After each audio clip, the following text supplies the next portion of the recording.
बिस्मिल्लाहिर्रहमानिर्रहीम। अस्सलाम वालेकुम नाज़रीन, आपका इस चैनल पर वेलकम।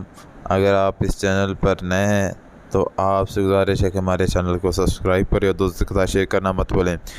तो आज बहुत जो है हल्का की बात की गई है हसन निसार ने भाई कहा है कि जो कि दोनों पार्टीज़ हैं उनके दरमियान मुज़ाकरात होंगे या नहीं, उन पर उन्होंने इंकशाफ किया और वाज़ह बताया है कि ये आग और पानी के दरमियान जंग है।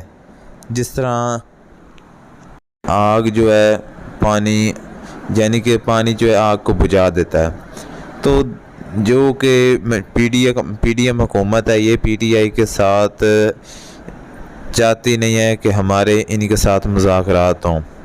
बस आवाम को वर्गलाने के लिए ये सारी की सारी साजिश रटी जा रही है और कुछ भी नहीं किया जा रहा। ये देखें, अगर इन्होंने चाहना होता है, अगर इनको कुछ ख्याल होता तो ये मुल्क के लिए कुछ ना कुछ करते। इस ख़तरनाक सूरत में इनको मुल्क से कोई गरज नहीं और इन्होंने इस तरह ही रहना है भाई। तो जो इसके अलावा परवेज़ इलाही के घर पर जो रेड की गई, छापा मारा गया है, पुलिस किस तरह जो है उनके घर पर बुरी तरह से उनको जो है ना तशद्दुद का निशाना बनाया, लेकिन बदकिस्मती से या किस्मत से कह लें वो घर पर मौजूद ही नहीं थे उस वक़्त, नहीं तो बहुत कुछ जो बुरा होने वाला था। तो वीडियो देखते हैं और उसके बाद अपना देते हैं रिव्यू। मुनफरिद तर्जियों के प्रोग्राम ब्लैक एंड वाइट के साथ मैं हूं मरियम जफर। हमारे साथ हैं जनाब हसन निसार। हसन साहब, पीटीआई और पीडीएम हुकूमत के मुज़ाकरात के 2 अदवार हो चुके हैं, तीसरा और फाइनल राउंड मंगल को होगा। क्या आप समझते हैं कि मुज़ाकरात कामयाब होंगे? मंगल तो वैसे मनहूस समझा जाता है, लेकिन ज़ाती तौर पे मुझे तो डे 1 से मुज़ाकरात का मैच ड्रॉ होता ही दिखाई दे रहा है। पता है केस कैसा है, ये आग और पानी का के दरमियान मैच है। उसकी एक ही सूरत है, या आग बुझ जाएगी या पानी भाप बन के उड़ जाएगा।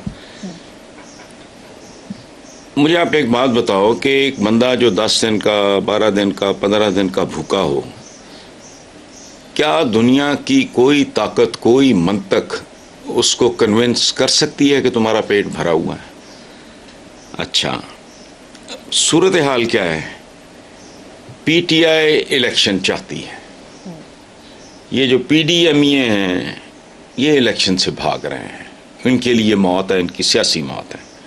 अच्छा, एक ही सूरत है जिसके इम्कानात बहुत कम हैं, वो ये कि हुकूमत होश के नाखुन ले और ये समझ जाए कि हर गुज़रते दिन के साथ अवामी नफ़रत में, अवामी गुस्से में उनके ख़िलाफ़ इजाफ़ा हो रहा है। ये मेरी फीलिंग है, गलत हो सकती है, मेरा असेसमेंट है। हर गुज़रते दिन के साथ, आज जो महंगाई की मैंने ख़बरें पढ़ी हैं, कितने % क्या बढ़ गया है, कितने % क्या बढ़ गया है, दवाइयों की कीमतें कितनी, एक अखबार की तो ये मेरा ख्याल है लीड है, ये सुपर लीड है आज। या तो ये इस बात को अल्लाह ने अकल दे, ये समझ जाएं और मामला फिर सेटल हो सकता है। इम्कानात नहीं, चूँकि उधर इमरान ने कहा है कि अगर इलेक्शन के लिए सितंबर अक्टूबर ही बात पे अड़ी रहती है हुकूमत तो फिर कौन से मुज़ाकरा। सो मेरा नहीं ख्याल, ये ड्रॉ ही होगा मैच। मुझे बात आगे चलती दिखाई नहीं दे रही, चूँकि नहूसत इनकी अक्लों पे मुल्क पे तारी है, नहूसत ख़ास तरह की इनकी अक्लों पे भी तारी है, वरना जान छुड़ाओ निकलो। हर गुजरते दिन के साथ ये इनका ग्राफ नीचे गिर रहा है, लेकिन नहीं, ये चिपके रहना चाहते हैं। इनकी अपनी को लॉजिक होगी, डेफिनेटली सियाने लोग हैं जी। ठीक है हसन साहब, अब आगे बढ़ते हैं। एक अफसोसनाक खबर, रात के अंधेरे में साबिक वजीर आला पंजाब चौधरी परवेज इलाही के घर पर पुलिस ने छापा मारा है। बख्तरबंद गाड़ी घर का गेट तोड़कर अंदर दाखिल हुई, मुलाजमीन और खवातीन को जेर हिरासत लिया गया। चौधरी परवेज इलाही ने कहा है कि जहां शरीफों के पैर पड़ जाएं वहां खैर नहीं होती। इमरान खान ने भी शदीद मुजम्मत करते हुए कहा है कि जमहूरियत का खात्मा होते देख रहा हूँ। ये जमहूरियत है ही नहीं है तो इसका खात्मा क्या होना है। लेकिन परवेज़ इलाही साहब ने यह बात बड़ी दुरुस्त की है कि शरीफों के जहाँ पैर पड़ जाएं वहाँ खैर नहीं। पूरे मुल्क का हाल देख लो। मेरा ख्याल है कि ज़ियाउल हक का इससे ज़्यादा भयानक इंतकाम इस मुल्क से हो नहीं सकता था। इस ख़ानदान को जो उसने जहर के टीके की तरह इंजेक्ट किया है, तो ये जो कुछ हुआ है, मैंने भी अखबारों में पढ़ा है, ये बहुत ज़्यादा तकलीफ़ दे, बहुत ज़्यादा एम्बैरेसिंग, और इनको अपना कल याद नहीं है। अच्छा, और ये ख़ानदान है, ये चौधरी जो हैं कि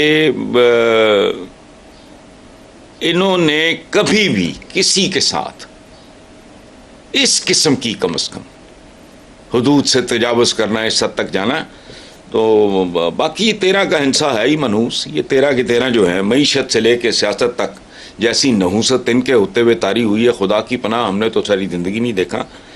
ये बहुत ही अफसोसनाक बात है, लेकिन कोई बात नहीं। फिर अगर यही खेल चलना है इस मुल्क में, अब चल रहा है, तो फिर कोई बात नहीं, आ जाना, कल भी आनी है, इनके जहन में नहीं है शायद। सही, ठीक है सर साहब, आगे चलते हैं। पीटीआई के मुनफरिद रुकन ओन चौधरी ने लंदन में नवाज शरीफ से मुलाकात की है। 2 तस्वीर सोशल मीडिया पर वायरल हैं। एक तस्वीर में वो इमरान खान के साथ खड़े हैं और दूसरी नवाज शरीफ के साथ हालिया मुलाकात की है। इन दोनों तस्वीरों को देखकर आपके जहन में क्या आता है? मुझे देख के मस्खराबाजी मेरे जहन में आती है। वो पता नहीं केड़ा साडा भाई है, ताज़ा खबर आई है, खिजर साडा भाई है। ये तो हमारी तारीख है, आज इधर हैं, कल उधर हैं, और इमरान ने भी कोई कसर नहीं छोड़ी।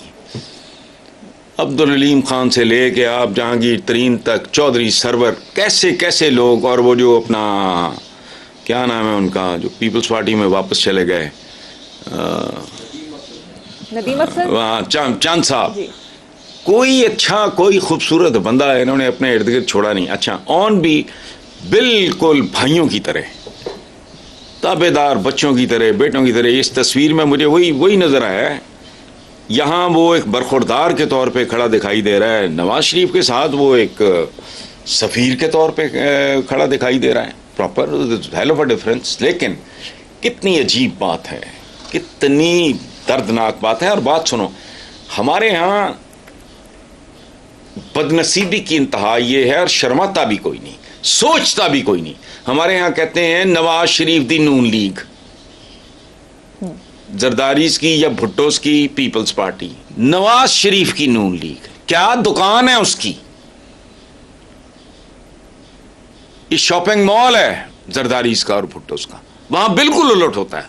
रेगन फलां का, वो फलां रेगन की नहीं, but that is the only difference. ये आप लोग देख रहे हो। इसी तरह का ये ऑन चौधरी वाला भी केस है, और बहुत ही अफसोसनाक। जितनी जिस कदर लॉयल्टी ऑन की थी इमरान, बाकी सब की, मेरे सारे ही दोस्त अहबाब या जानने वाले हैं, तो मुझसे बेहतर कौन जानता है किस किस्म की लॉयल्टी, क्या इनकी फीलिंग थी इमरान के बारे में, कितने कमिटेड थे। पैसा लुटाया, वक्त लुटाया, एनर्जी लुटाई। मुझे आज तक एक याद है, उस वक्त नईमुल हक अल्लाह मग़फ़िरत करे जिंदा था। मैं उधर गया, ये बनी गाला, तो एंटर होते ही मैंने देखा कि अब्दुल अलीम खान अपने साथियों, मेरा ख्याल इनका अपना एक स्टाफ होगा, बैठे फाइलों के ढेर लगे हुए काम। 1.5 घंटे के बाद वापस आया, गले मिल के वापस होकर आने लगा, उस वक्त भी काम। यार बाकी छोड़ो, पागलों की तरह जो जहांगीर तरीन ने किया। लेकिन आई डोंट नो, हमने बुजुर्गों से एक बात सुनी है, याद रखना, कि जो आदमी किसी बंदे का शुक्रिया अदा नहीं कर सकता, वो रब का शुक्र भी अदा नहीं कर सकता। उनको गंवाया क्यों, क्या, मुझे नहीं पता। बहरहाल तकलीफ दे है। ठीक जी। अच्छा साहब, पंजाब असम्बली के इलेक्शन के हवाले से इलेक्शन कमीशन ने मरीम नवाज को तंदूर, हमजा शहबाज को कश्ती और अता तारर को झूले का इंतखाबी निशान अलॉट किया है। क्या कहेंगे इस पे? I really enjoyed it. मैंने भी पढ़ा है, ये मेरा ख्याल है परसों के अखबारात में था। देखो, मरियम जो है वो अच्छी मिजाज की, स्कॉर्पियो है वो, टिपिकल। वो चूँकि आग बगोला रहने वाली खातून है, इसलिए किसी ने बहुत ही, मेरा ख्याल है जिसने भी इनको ये दिए हैं बहुत सोच समझ के दिए हैं, उसको तंदूर अलॉट कर दिया। अल्लाह करे, मैं नहीं जानता ये तंदूर जो है ये बुझ जाएगा या ये भड़कता रहेगा, इस पर कभी को रोटियां महंगी 20-20 रुपए की रोटी लगेगी, नहीं लगेगी, इसके अंदर नान तैयार होंगे नहीं होंगे, मैं नहीं जानता। अच्छा, या इस तंदूर में नून लीग का बचा खुचा सियासी असासा भी जल के भस्म हो जाएगा। हमजा की कश्ती में अलबत्ता जो मीम से मोरी है वो उसको चाहिए ढूंढे। हमजा को कश्ती का निशान मिला ना जी, उसमें अगर मीम से मोरी है उसको बंद करने की कोशिश करे। अच्छा, रह गया अतात तारड़, ये बड़ी दिलचस्प मखलूक है एक, मैं थोड़ा वाकिफ़ हूँ बैकग्राउंड से इसके। तो अगर ये अपनी मूछें भी रख ले, माशाल्लाह बारिश है, पुरनूर चेहरा है, हमारे यहाँ भी लफ्ज़ अजीब अजीब इस्तेमाल करते हैं, नूरानी चेहरा, इसका मतलब है कोई अगर काला इस्लाम कबूल कर ले तो उसके चेहरे पर तो नूर आएगा ही नहीं। अगर मूछें बढ़ा ले तो इसके वज़न में थोड़ा इजाफा हो सकता है अतात तारड़ के, और जब इसके वज़न में इजाफा होगा तो शायद इसकी बातों में भी थोड़ा वज़न पैदा हो जाए। हसन साहब, ज़रई फार्मिंग, ज़रई मईशत की बेहतरी और बंजर ज़मीनों को काबिल काश्त बनाने के लिए पाक फ़ौज अपना किरदार अदा करी है, मगर कुछ लोग इस पर तनकीद कर रहे हैं कि ये फ़ौज का काम नहीं। फ़ौज के तो और भी बेशुमार काम, फ़ौज का बुनियादी काम है मुल्क की सरहदों की हिफाजत करना। बाकी ये जब तुमसे घोस्ट स्कूल्स नहीं पकड़े जाते, ये बिजली की चोरियाँ नहीं पकड़ी जाती, इलेक्शन के मामले में ज़लज़ला आ जाए, सैलाब आ जाए, वो फ़ौज के काम है। बात करने से पहले सोचते भी नहीं यार, को खुदा का खौफ करो। ये एक तरफ अवाम, एक तरफ अफवाज पाकिस्तान, ये रियल स्टेक होल्डर्स हैं जिन्होंने जाने देनी होती हैं। दो पार्टीज हैं ना, अवाम और अफवाज। अफवाज ने जाने देनी होती हैं बवक्त ज़रूरत, अवाम ने भूखा मरना होता है। बाकी कौन है ये लोग जो इस तरह की बातें कर रहे हैं। और एक बात ये कि दिस इज़ हाई टाइम, हमारे यहाँ एक सिलसिला चल रहा है, जिस टटपूंजियों को देखो बूथा उठा के, मैं बहुत सारे कॉलम भी पढ़े पिछले दिनों में कि जी ग्रीन को ग्रे कर रहे हैं, ग्रीन को ग्रे कर रहे हैं, लाहौर एक्सपैंड हो रहा है, जो काश्त के काबिल ज़मीनें थी उस पर हाउसिंग सोसाइटीज़ बन रही हैं। बंदा पूछे the way your population is growing, ये मरीख पे जाएंगे। अब कहते हैं वर्टिकल, आपका कल्चर नहीं है, इट विल टेक अनदर कम से कम अनदर 50-60 ईयर्स कि आप वर्टिकल उस लिविंग के आदी हो जाए। हम नहीं, चाहे 3 मरले का हो रहना, हम ज़मीन के साथ जुड़े हुए लोग हैं। तो ये अगर सुभान अल्लाह, अगर फ़ौज का काम नहीं है तो बस सैलाब ज़लज़ले मरो। यहाँ हर काम ही बेसिकली अगर देखो ना आप, अब जैसे इनके सींग फंसे हुए हैं, ये मैं नाम नहीं लेना चाह रहा उन जानवरों का जो जब लड़ते हैं तो कुछ नहीं देखते, इसमें भी कल अगर इनके सींग और बुरी तरह फंस जाएं, मुल्क की दाव पे लग जाए, फिर आके वो सींग अलहदा कराएं, कहेंगे ये तो फौज का काम नहीं है। तो फौज का काम तो बाकी है, लेकिन करे तो सही। ये अब 5-5 बर्रे आज़मों में अगर इनके एवन फील्ड्स होंगे और सरे महल होंगे, और अवाम का क्या हाल है 1947 में, जैसे उजड़े पुजड़े लुटे पुटे आए थे, आज फिर लुटे पुटे बैठे हैं।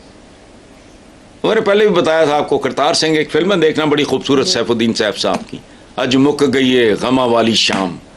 सरहद पे वो लोटा पुटा काफिला आता है तो अनायत हुसैन भट्टी वहाँ को फ़कीर बना हुआ है, फलाना वो ये गाना गाता है।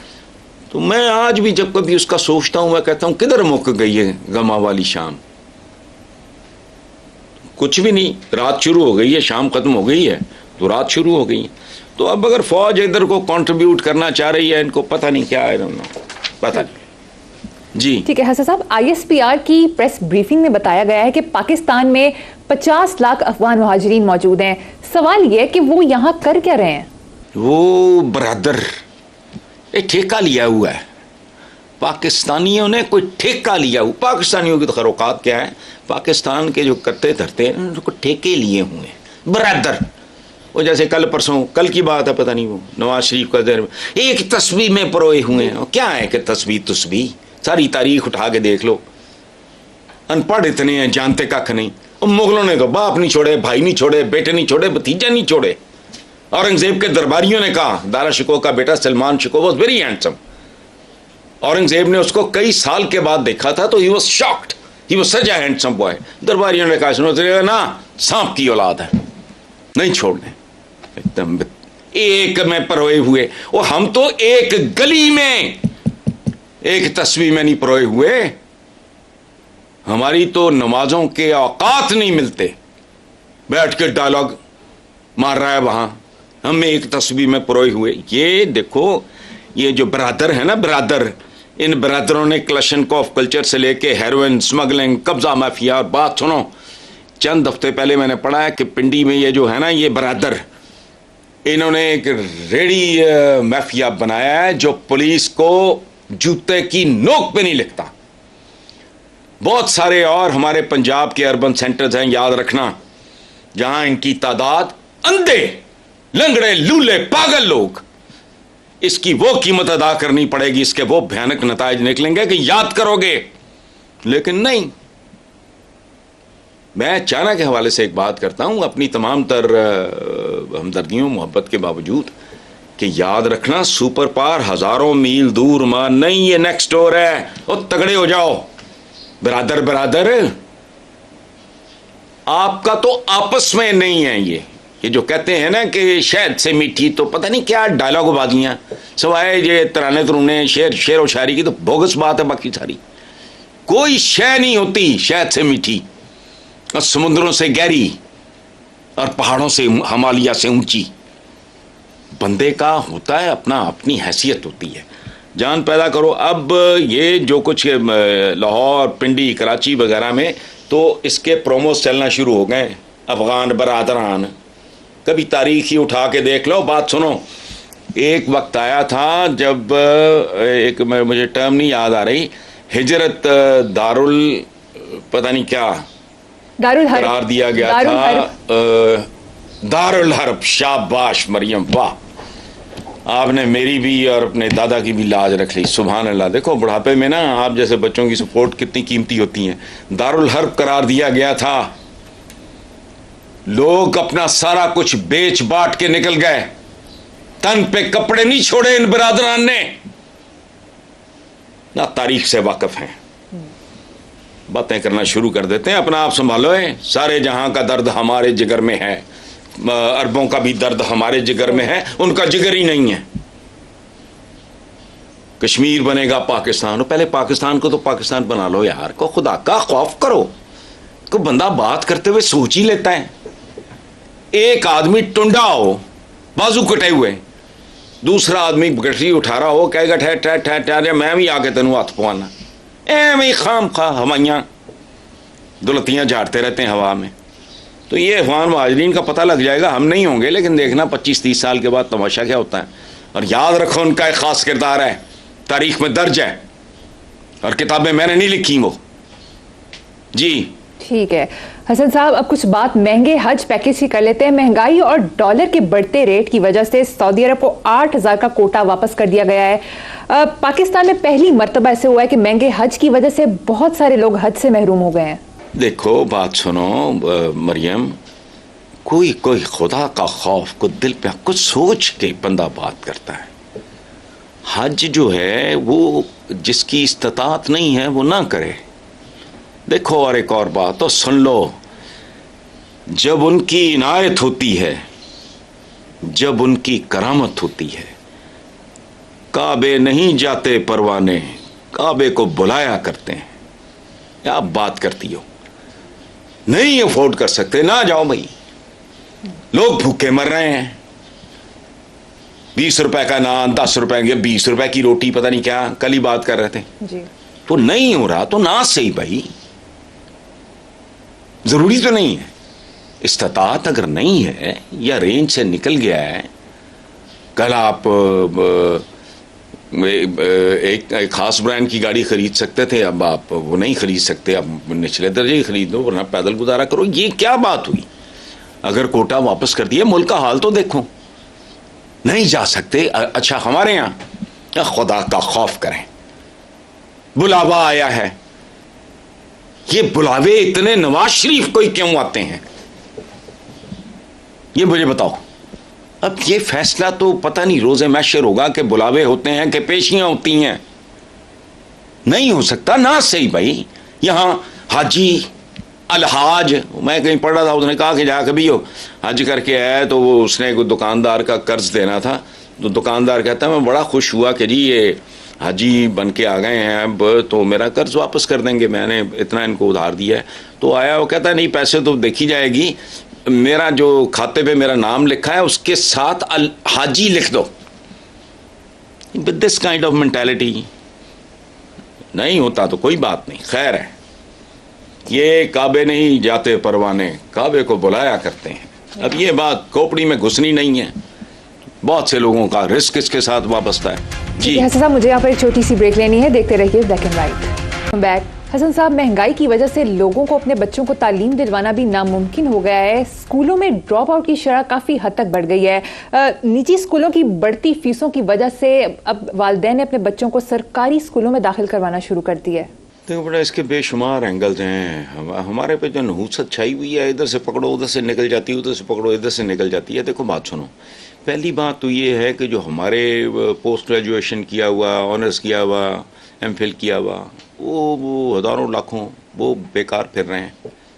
उन्होंने कौन सी तोप चला ली है जो ये चला लेंगे? अच्छा, दूसरी बात ये है कि ये स्टेट का, ये रियासत होगी माँ के जैसी, सुतीली माँ के जैसी, उसकी बुनियादी जिम्मेदारियों में शामिल है।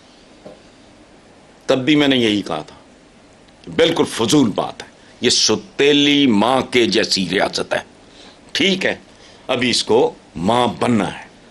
आगे चलो, दूसरी अपनी हदूद में रहो भाई।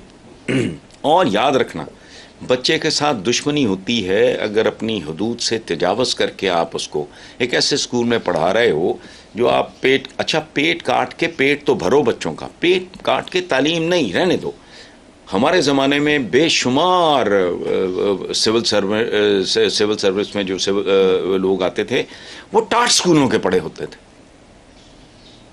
मुझे आज की कैफियत नहीं पता। आज के तो हाई प्रोफाइल स्कूल्स के पढ़े हुए बच्चे तो लानत भी नहीं भेजते सिविल सर्विस पे, उनको पता है ये क्या गंद है। अच्छा, तो वहाँ भी काबिल बच्चा, कोयटा की बच्ची एक जहन में है। कुछ देर पहले हमने उस बच्ची को बड़ा खराज तहसीन पेश किया, बल्कि मैंने एक वीकली से गुजारिश की थी। हाँ, वो बच्ची ड्राइवर की थी, वो एसी है वहीं, एक कमरे में 6 या 8 बहन भाई तो रहते थे। तो जिन्होंने कुछ करना हो वो हर हालात में, अच्छा हर किस्म के हालात में कर लेते हैं।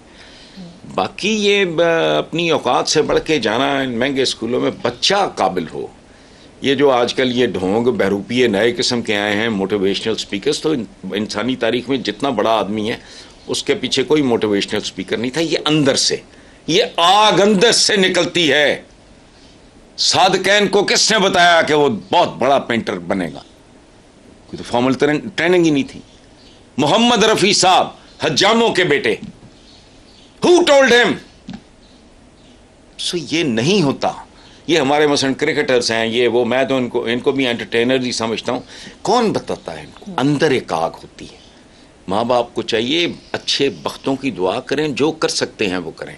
बाकी हमारे यहाँ मिसालें हैं बेशुमार लोगों की। यहाँ सेल्फ मेड लोग थे, लंबे चौड़े पढ़े लिखे भी नहीं थे, बेशुमार पढ़े लिखे, लाखों पढ़ों लिखों से वो बेहतर परफॉर्म किया उन्होंने ज़िंदगी में। सो इसलिए अपनी हदूद में रहो। जो मुल्क के हालात हैं, जिन मनहूसों की वजह से हैं, वो अपनी जगह, उनको भी याद रखो। बाकी कोशिश करो ज़्यादा से ज़्यादा ढालने की, ज़्यादा से ज़्यादा एक दूसरे को रेस्क्यू करने की, हेल्प आउट करने की। आपने कहा था कि साइंसी इजादात में हमारी कंट्रीब्यूशन 0 है। एक खबर के मुताबिक रहीम यार खान के एक शख्स ने बिजली चोरी करने के लिए रिमोट कंट्रोल डिवाइस इजाद की और उसे पुलिस पकड़ के ले गई। तो फिर इस मुल्क में साइंटिस्ट टेक्नोलॉजिस्ट क्यों बने, आखिर क्यों? अच्छा बात सुने, ये बड़ी आपने बहुत खूबसूरत और बहुत बारीक बात की है मरियम, ज़बरदस्त, बहुत आला। देखो, अगर ये इंसानों का माशरा होता, उसके बारे में रिपोर्ट करते, डीसी हरकत में आता, कमिश्नर हरकत में आता, उसको बिठाते कि बेटा भाई क्या बात है यार, तुमने ऐसे और क्या कर सकते हो, बताओ, हम तुम्हें फैसिलिटेट करें। तुम ज़हीन हो, तुम क्रिएटिव हो, तुम नेगेटिव रास्ते पे जा रहे हो, इसका कोई और इस्तेमाल भी हो सकता है। लेकिन नहीं, खोते, खच्चर बड़ी काम की चीज़ है। उसके आगे औलाद नहीं होती खच्चर के, उस पर बोझ जितना मर्जी लद। वो इस तरह के लोग हैं। इनके अंदर कोई खूबसूरती, क्रिएटिविटी, हिस्सासियत नाम की है। जो डंगर आए होंगे पकड़ के ले गए होंगे, ठीक है, उसी को अगर ये चाहते तो ट्रैक पे। बाकी तो इसके नाम पे फ्रॉडिये हैं। वो अच्छों को बेवकूफ़ बना गया था वो पानी से कार चलाने वाला एक फ्रॉडिया था। वो बड़ा चतर चलाक जो है, उसके उस सिलसिले में बेचारा मारा गया, जलीलो खार हो गया, उसके इंटरव्यूज़ हो रहे थे, फलाना हो रहा था। इस तरह it's a society of fakes. जो जिस शोबे में, कोई शोबा महफूज नहीं रह गया।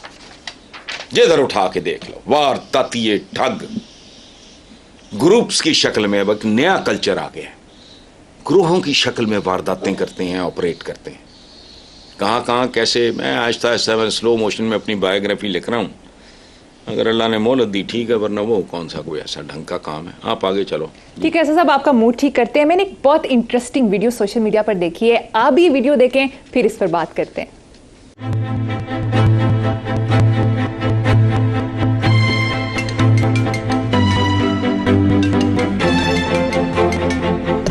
路期要繁忙，老婆会在路上堵车啊，路上注意安全啊。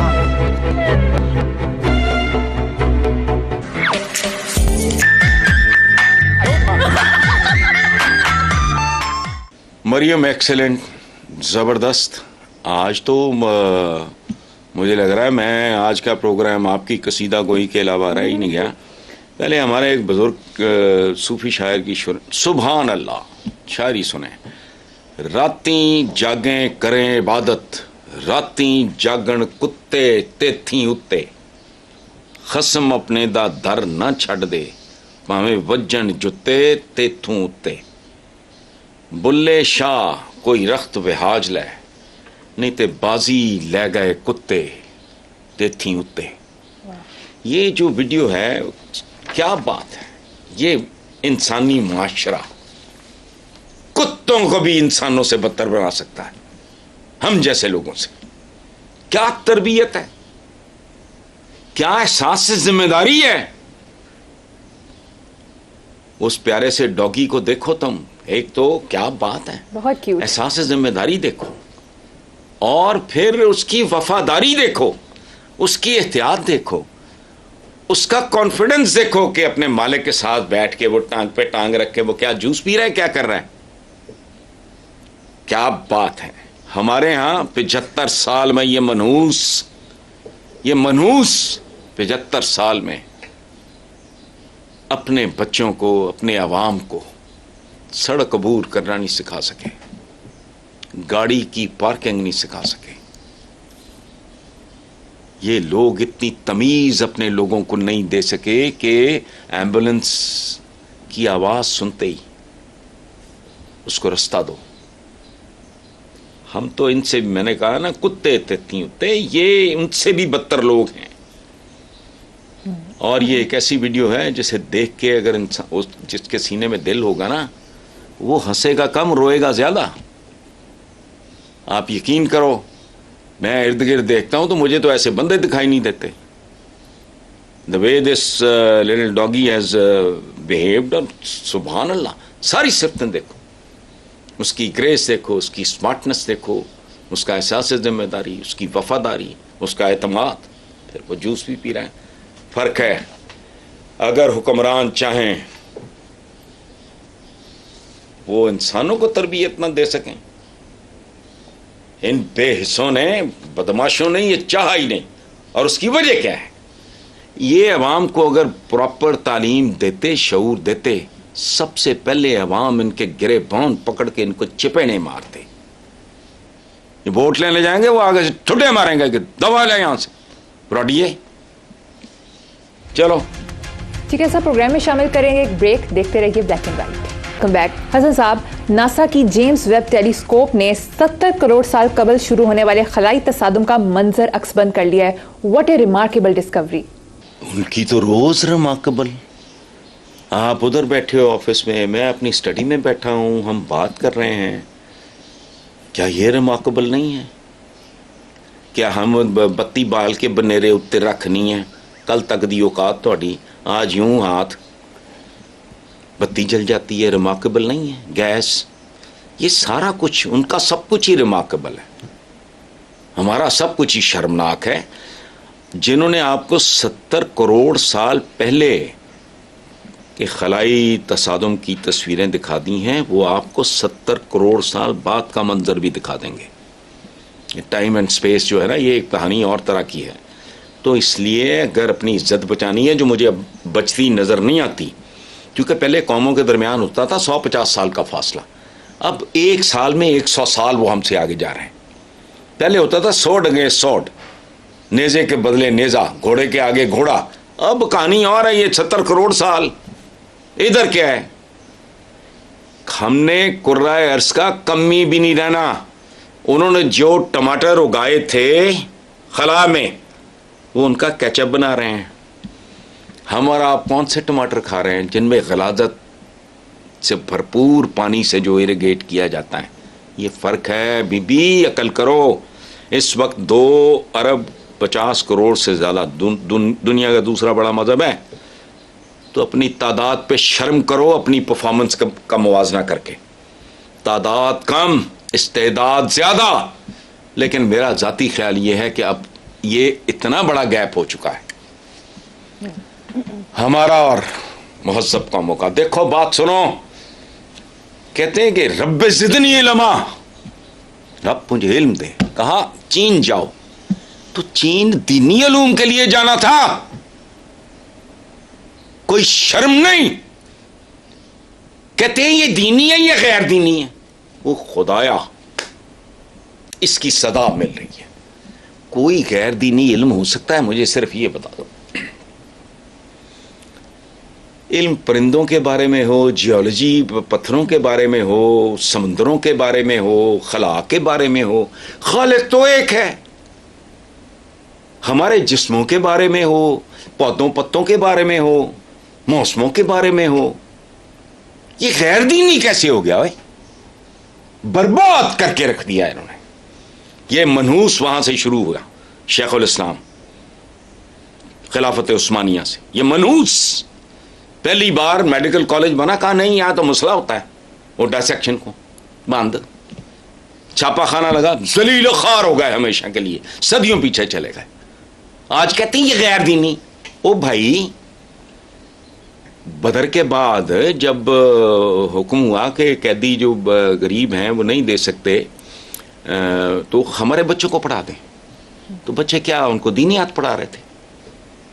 कोई अक्ल करो, होश करो। कायनात का हर इल्म दीनी इल्म है। ये जो कहते हैं ना रूह और मादा, मादा भी उसी का बनाया हुआ है। रब्बुल आलमीन की सब उसकी क्रिएशन है, सब उसके बारे में हासिल किया गया इल्म। मुझे बताओ तो सही, चीन क्या सीखने जाना, क्या क्या कहना भेज, क्या लेने भेज रहे थे वो? वहां तो फास बैठे थे, कुरान हिफ्ज़ हो रहा था, पत्तों पे छाल पे इधर उधर लिखा जा रहा था।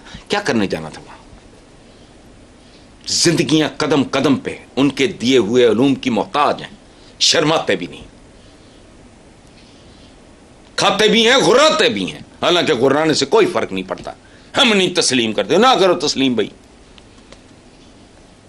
छोड़ो इस्तेदाद। लेकिन नहीं, होना ही कुछ नहीं, बद्दुआए गए, पता नहीं अपने किस जुर्म की सदा मिली। अब उनके और हमारे दरमियान 150 साल का फासला नहीं रह गया मरी, ये खलीज अबूर ही नहीं होनी। चलो लगे रहो जी, कि अबूर ही नहीं होनी। अलमिया हसन साहब, हमसाय मुल्क से खबर शामिल करते हैं। मोदी हुकूमत ने अपने तालीमी निसाब से पहले मुगलों को निकाला और अब मौलाना अबुल कलाम का आज़ाद का नाम भी निसाब से निकाल दिया है। अल्लाह का लाख लाख शुक्र है। अल्लाह इस हुकूमत की मजीद मत मारे। मोदी का मगज जो है पता नहीं किस चीज का बना हुआ है। और बात सुनो, गोरे कहते हैं, गोरे वेस्ट में कहते हैं even God can not change the past. गोरे कहते हैं कुदरत भी माजी तब्दील नहीं कर सकती। और तुम निसाब से निकाल दो, और तुम्हारी तो हड्डियों में है मुगल, और तुम अनपढ़ हो, तुम जाहिल हो, तुम समझते हो तुम उनकी रियाया थे। बर्रे सगीर का मुसलमान उनकी रियाया था, वो भी रियाया था। तुम्हारे पुरख, तुम्हारे बड़े जो थे वो भी उनके दरबारों में थे, मुसलमानों के भी थे, वो रियाया थे। हुक्मरान के लिए ये सब रियाया थे। ओए पागलो, तुम तारीख में से निकाल। ओ पिछले दिनों नसीरुद्दीन शाह हैं एक फिल्म स्टार, उन्होंने कहा था ताजमहल और ये कुतुब मीनार वगैरह ये सारे गिरा उठाओ, तब भी नहीं निकलता वो। ये ऐसे ही है जैसे तुम अपने हजारों साल पुराने जिस्म की रगों से खून निकालो, एम को मुगलों को निकाल, मुझे मुगलों से कोई दिलचस्पी नहीं है, याद रखना मेरे हिंदुस्तानी भाइयों, बिल्कुल नहीं। हुक्मरान खत्म। हम मुसलमानों के साथ क्या, अभी मिसाल दे के हटाऊं मैं, वो औरंगजेब आलमगीर जैसे बंदे ने बाप की हर चीज वाइट कर दी ताकि इसकी बसारत जल्दी चली जाए। भाई एक नहीं छोड़ा, भतीजा एक नहीं छोड़ा, उन्होंने अपनों के साथ कम, तुम क्या कर रहे हो। लेकिन पता क्या है, पसमानदा ज़हन जो होते हैं ना, घटिया और पसमानदा जहनियत इस तरह के काम करती है। कृष्ण नगर को हम बिना ये हरकतें, इसमें इतना घटियापन तो नहीं हम करते, अल्हम्दुलिल्लाह, अल्लाह का शुक्र है, ऐसा घटियापन नहीं करते हम। लेकिन हम अगर कृष्ण नगर को इस्लाम पूरा कह देंगे तो क्या वहाँ के मुसलमानों का कोई उनका कैरेक्टर ज़्यादा बेहतर हो जाएगा। आपने लायलपुर को फैसलाबाद करके क्या कर लिया है, तेल निकल आया घंटा घर से। ये ग्रेसफुल लोगों की नहीं होती।